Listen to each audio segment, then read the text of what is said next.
Well, children, where there is so much racket, there must be something out of kilter. I think that twixt the Negroes of the South and the women at the North all talking about rights, the white man gonna be in a fix pretty soon. But what's all this here talking about? That man over there says that women need to be helped into carriages and lifted over ditches and to have the best place everywhere. Nobody ever helps me into carriages or over mud puddles or gives me any best place. And ain't I a woman?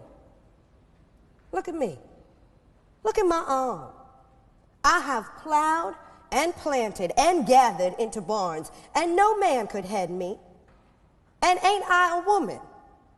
I could work as much and eat as much as any man when I could get it.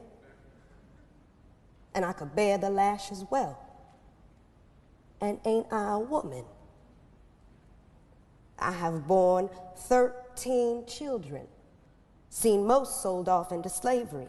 And when I cried out with a mother's grief, none but Jesus heard me.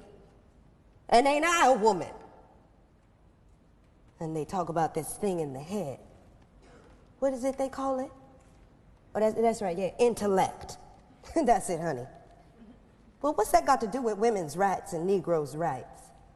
If my cup won't hold but a pint and yours holds a quart, wouldn't you be mean not to let me have my little half measure full?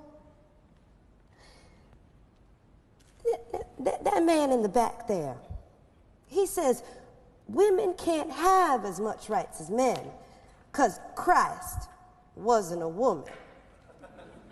Well, where did your Christ come from? Where did your Christ come from? He came from God and a woman. Man didn't have nothing to do with it.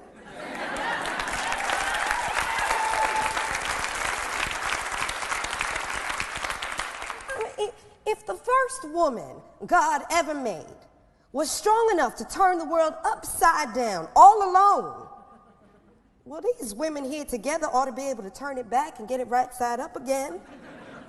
And they asking to do it. The men better let them.